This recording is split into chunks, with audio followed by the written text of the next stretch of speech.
Good morning. Good morning and afternoon because it's midday right now. So thank you very much for being with us, and we're going to wait a few minutes and see who else comes online. And thank you for being with us. I really appreciate it. And today we're going to talk about something that's very interesting. You see, a lot of people do not know how to sew sides, like on a sweater, like side to side, or on the shoulders, top to top, and it doesn't look nice. So we have a video on how to sew those things. We do have instructions on how to sew, but we're going to talk about that in a minute. I'm going to wait for people to come in. Hi, who are you? All right. Hi, Douglas. How are you? Oh, it's always so nice to see you around. All right. How are you doing? Well, thank you very much for being with us. And you're very sweet. Let me clean this because Anna always tells me that I don't clean my stuff right. Okay, I guess it's better, huh? Anyway, what happens is that Anna, hi Cheryl, hi from Ohio. Okay. So a lot of people, and Anna got an email asking that from someone. And I'm sorry, there's allergens around everywhere.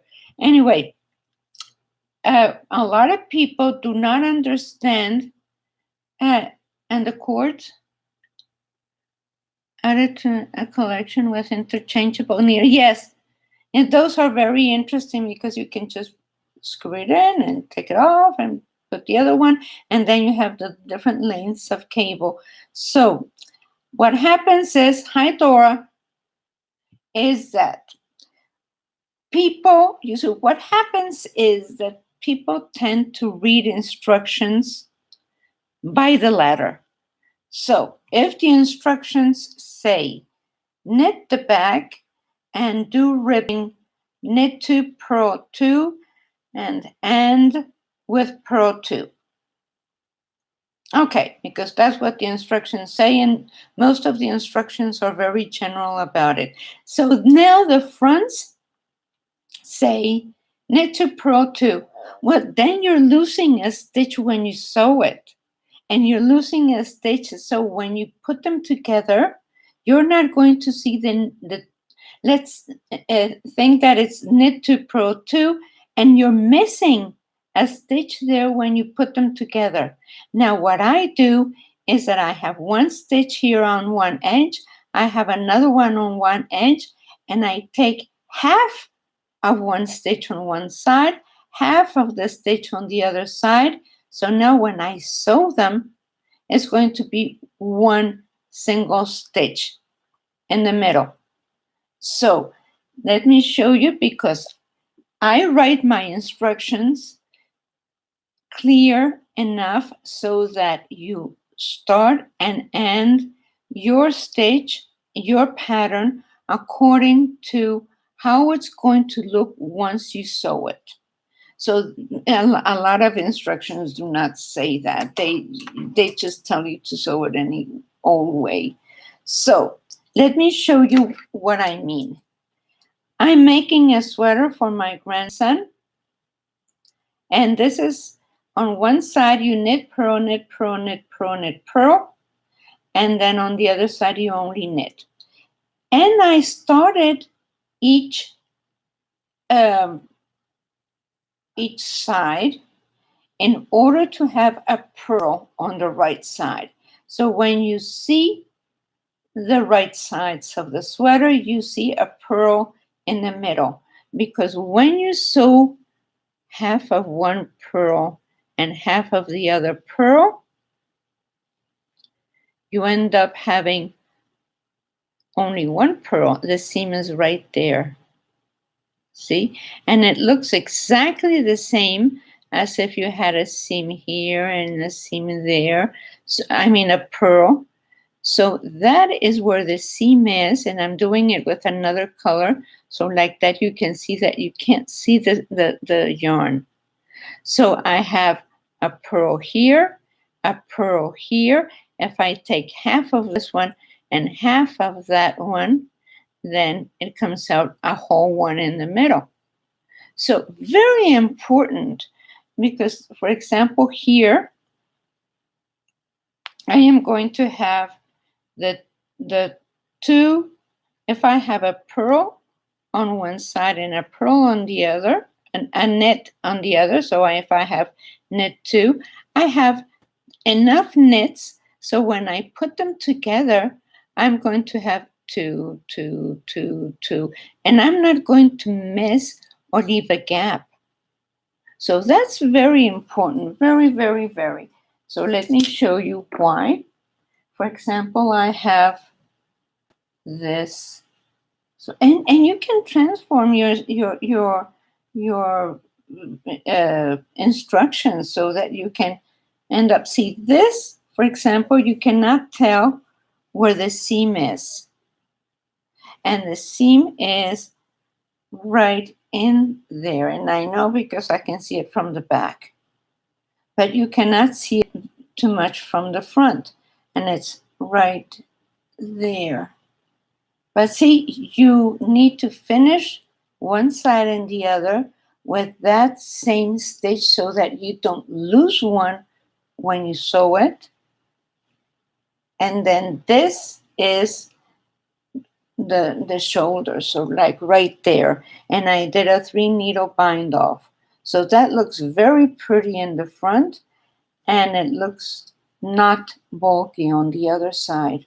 And what happens here is that I don't do a Kitchener stitch on the shoulder ever, because what happens is that if you take a stitch from the front and one from the back, it opens, your stitches open too much on your shoulder, and it doesn't look nice.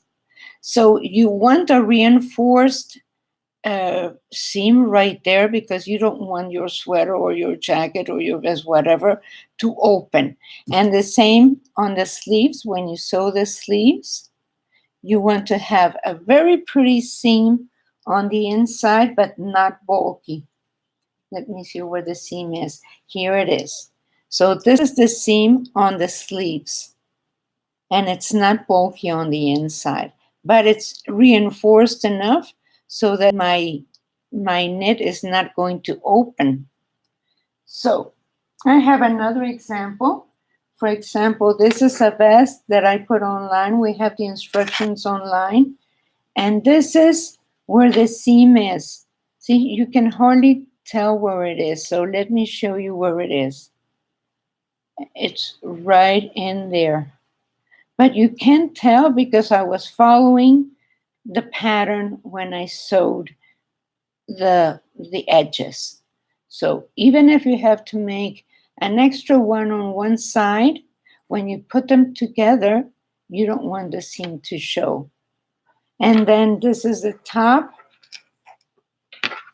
This is one shoulder and the other. See, and you cannot tell where I made the seam because it's right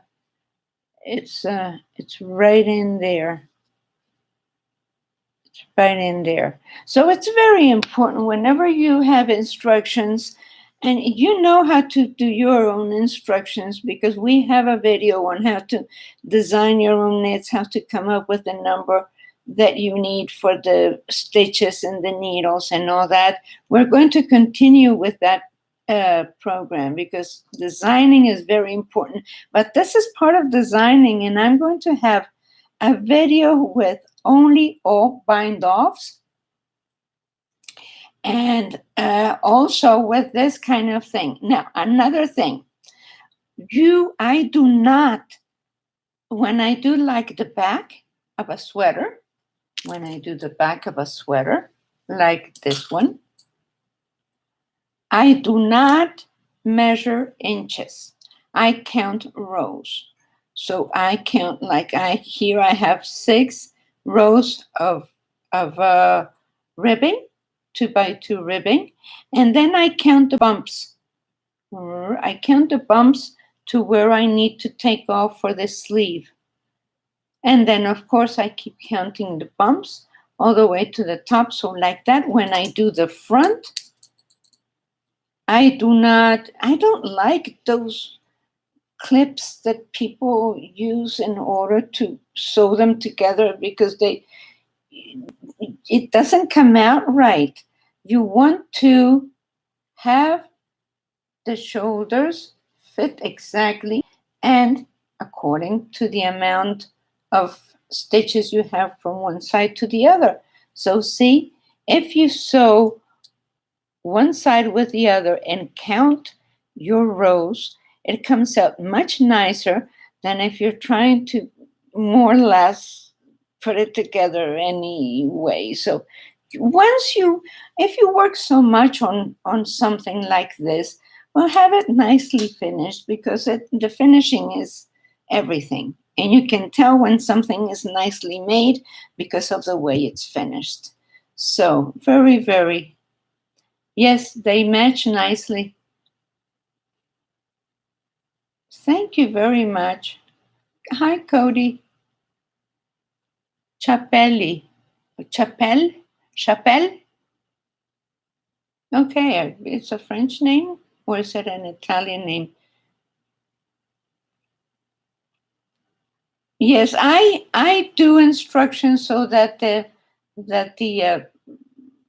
seams match, and it's very important. Even if you have to add another stitch on the instructions that they give you, think about how it's going to look once you sew them because it's so important. Anyway, thank you very much for being with us.